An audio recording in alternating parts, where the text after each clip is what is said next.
अस्सलामुअलैकुम नाजरीन, मैं हूं मोहम्मद अवैस और आप देख रहे हैं इंसाफ न्यूज़ हैदराबाद। तो आज हम बात करेंगे महंगाई के मुतालिक कि महंगाई पर ईद के ऊपर अवाम का क्या राय अमल था और यानी कि रमज़ान में क्या हुकूमत की राय अमल थी महंगाई। अस्सलाम वालेकुम। हाँ जी, अस्सलाम वालेकुम जी। तो मेरा नाम जी मोहम्मद अशरफ है और मेरा तल्लक जो है डिस्ट्रिक्ट गुजरात नाल है। मैं गुजरात सिटी च रहना तो इत्थे बस चकराले च मैं आया, मैं दुकान इत्थे मेरी तो रमज़ान शरीफ के हवाले नाल गल ये कि रमज़ान शरीफ तो साडा रोज़िਆਂ की वजह नाल रोज़िਆਂ के हवाले नाल ते तरावियां के हवाले नाल तो माशाअल्लाह बहुत अच्छा गुजरिया। बल्कि अब एक असी 30वें रोज़े दी तरावियां भी पढ़ लियां सन, बाद च ऐलान होया ईद का। बहरहाल यदा कोई नहीं सानू कि असी कहने अच्छा हो गया, चलो तरावियां असीं पढ़ लियां ने तो ईद हो गई, ईद नमाज ईद का ऐलान हो गया सी। बिल्कुल हुकूमत की अपनी जिम्मेदारी है कि उन्हें 30 रोज़े कराए ने या 29 कराए ने, सानू नहीं इस गल का पता।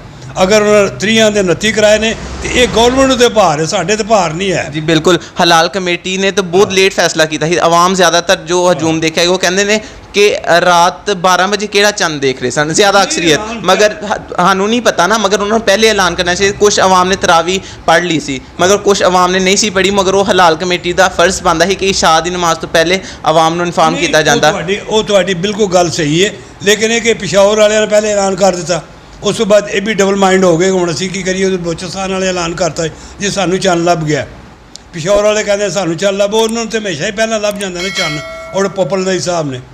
इन्हों कंट्रोल नहीं होंदा, इन्हों को पॉपुलर का या तो पॉपुलर को पढ़ना उन्होंने कंट्रोल करना, तो फिर मुल्क की जी ईद हो सकती है जी। बिल्कुल, राय एक होनी चाहिए। इस तरह उन्होंने फैसला अपना पहले दिता सी, इस तरह इकट्ठा फैसला इज्तमाही फैसला होंदा तो आवाम भी यानी कन्फ्यूज नहीं होंदी। मैं कहना मेरा मकसद कहना है कि जी साडी पाकिस्तान की हलाल कमेटी बनी है वो सारे सारे सूबे सारे जिहड़ियां जोनल हलाल कमेटियां बनी यानी इतफाक करके तो सानू एक इजमाही तौर पर कट्ठे ईद करनी चाहिए सी। मेरा मकसद कहना है चलो बहरहाल ईद जी होगी। उस तो बाद जो लॉकडाउन होया और ईद के उत्ते महंगाई के सिलसिले च मैं तुहानू छोटी जी मिसाल एक देना कि साडे गुजरात शहर दे विच मुर्गी का गोश्त चिकन का गोश्त 550 रुपये किलो विकया जी। बिल्कुल, हाँ जी बिल्कुल। और बकरे का गोश्त 1500 रुपये किलो विक गया जी। बिल्कुल, तो हुकूमत ने जेड़ा अपना यानी कि शुमार देंदे ने 230 रुपये कहते हैं, मगर ये गोश्त बाहर 500 रुपये विकदा पिया, तो की कहना चाहिए। लेकिन जेड़े गवर्नमेंट के रेट ने वो 900 रुपये किलो ने तो बाहर कसाई 1500 रुपये किलो गोश्त बेच रहे हैं। साडियां गुजरात दी जिहड़ियां प्राइस कंट्रोल कमेटी है ये बिल्कुल जिहड़े नाकाम हो गई है। इन्हें बिल्कुल कोई काम नहीं किया, ना ही कोई कंट्रोल किया।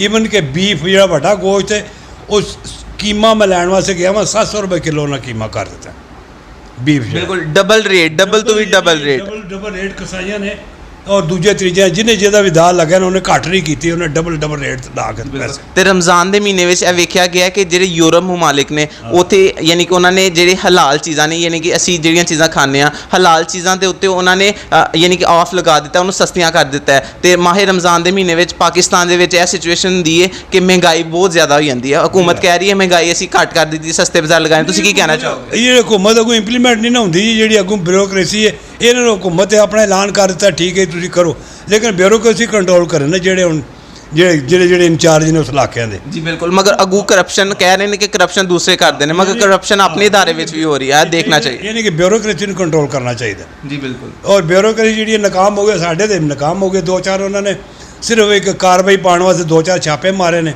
कोई उन्होंने ऐसे सरायल मगीर मारा, कोई खारियाँ मारा जी, 1-2 लाले मूसे मारे, कोई 2-4 गुजरात वाज के छापे।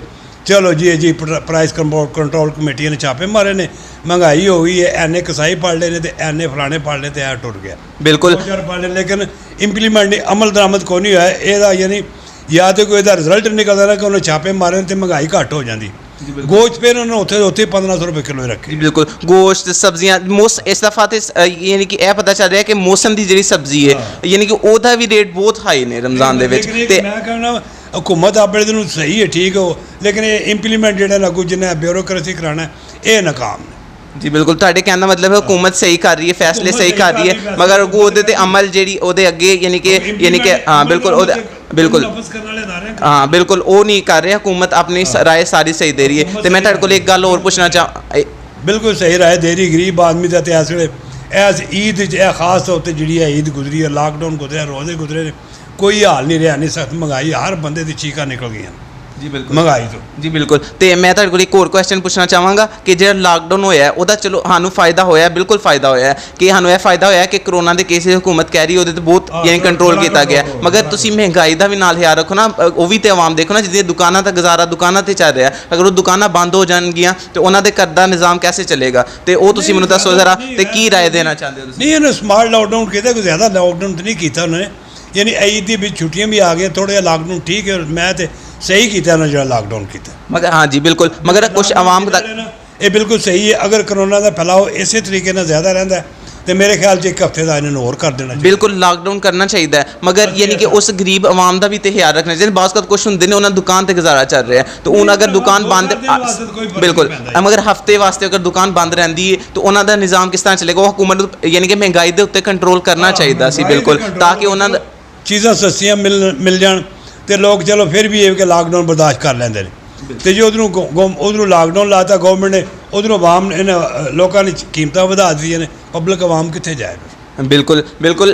नाजरीन आपने देखा कि हमने शरीफ साहब हमारे साथ मौजूद थे, अशरफ साहब हमारे साथ मौजूद थे, तो इन्होंने ये राय दी कि हुकूमत बिल्कुल दुरुस्त फैसले दे रही है, मगर उसके आगे काम वर्कर या जिनको काम करने वाले जिनके हुकूमत का तो काम ये है कि हुक्म जारी कर देना, दस्तखत कर देना, मगर आगे अदारों का अमल ये है कि वो सर्वे करें, बल्कि बड़े बड़े 2-3 स्टोरों को बंद ना कर दें, बल्कि इसके बाद जो छोटे छोटे कस्बों में जाकर जो दुकानें हैं उनकी यानी कि प्राइस को चेक किया जाए। हुकूमत का रेट बिल्कुल इन्होंने अच्छा कहा है कि हुकूमत का जो चिकन का रेट है वो 299 है, यानी कि 300 है, और 250 है, और 250 है कुछ इलाकों में, मगर चिकन इस वक्त रेट 430 से 500 550 तक बिक रहा है। और बड़े गोश्त का और बकरे के गोश्त का, जो अवाम चिकन नहीं खा सकती वो बकरे के यानी कि इनके मिलता जुलता है, तो अब हाँ बिल्कुल 1500 रुपये किलो बता रहे हैं, तो ये अवाम बेचारी क्या करे? तो इसलिए यानी कि इनका भी ये कहना है कि मुतालबा है कि हुकूमत फैसले दुरुस्त करिए, मगर इनको चाहिए जी बिल्कुल बिल्कुल, ये कहना चाह रहे हैं कि जो आगे अमला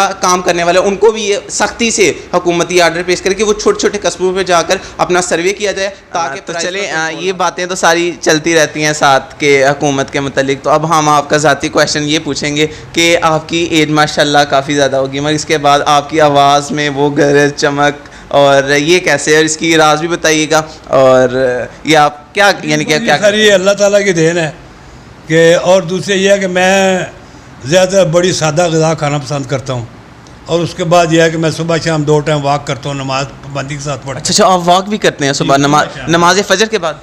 सुबह नमाज फजर के बाद और रात को खाने के बाद। अल्लाह, हाँ बिल्कुल जी बिल्कुल, बहुत अच्छी चीज़ है वॉक, तो वैसे भी सेहत के लिए बहुत अच्छी है। और खाने में आप कोई इस तरह तली चीज़ें? बहुत सादा खाता हूँ खाना, ये बाज़ार के खाने जो है, या जिस तरह ये पेप्सी है, टीम है, या बर्गर है, पिज़्ज़ा है, शवारमा है, ये चीज़ें, या मतलब इन चीज़ों को मैं अवॉइड करता हूँ। ये नहीं, बिल्कुल ये आपकी सेहत का राज है। तो सादा यानी बिल्कुल सादा ग़िज़ा, घर की पक्की रोटी देसी गंदम की जी बिल्कुल, और घर में सब्जी हो, दाल हो, गोश्त हो, जो भी हो घर में सादा खाना। जी बिल्कुल, सादा खाना वैसे भी खाना चाहिए, इससे मैदा भी ठीक रहता है आपका। सादा खाना खाता। तो चलें फिर आप मुझे ये बताइएगा कि ईद उल फितर के ऊपर मीठा खाना तो सुन्नत भी है, तो आपने नमाज ईद उल के बाद मीठा खाया या क्या खाया मीठा? आपके घर कैसा बन गया? क्या हमने हज़ूर सल्लल्लाहु अलैहि वसल्लम ने सुन्नत मुबारक के मुताबिक मैं तो ये 5 खजूरें खा के गया था नमाज़ पढ़ने के। बिल्कुल है, ये तो आपने बिल्कुल अच्छी वाली सुन्नत यानी कि वो अदा के बाद आपको बताऊं कि पूरा रमज़ान शरीफ मैंने शाम को 1 गिलास दूध और 5 खजूरों से रोज़ा अफ्तार किया। जी बिल्कुल, आप मैं भी सेम इसी तरह करता, तो क्या बात है, वैसे भी अच्छी होती है खजूर, और सुन्नत भी है खाना, और ये आपकी पूरी एनर्जी, पूरे दिन की जो एनर्जी वेस्ट हुई होती है उसको बहाल कर देती है। दूध और गरम गरम इसके साथ दूध पिया जाए तो क्या ही बात है। बिल्कुल, और साथ में 4-5 खजूरें होती थी। बिल्कुल, तो मेरी अफ्तारी हो बिल्कुल, तो आप यानी कि ईदी यानी कि बहुत ही पुराना रिवाज है कि ईदी दी जाती है, तो आपने कब ईदी दी इस यानी कि ईद उल फितर? आ जाते हैं तो देनी पड़ती है, दी ज़ाहिर है, फिर बच्चों को देनी होती है जी बिल्कुल। तो फिर आप यानी कि इस पहले तो होता है ना कि ईद उल फितर पर नमाज के पढ़ने के बाद खाना वगैरह खाने के बाद लोग बच्चों को लेके कहीं बाहर घूमने के लिए जाते हैं। लॉकडाउन था तो घर में सारा दिन सोए पड़े रहे हैं हम लोग।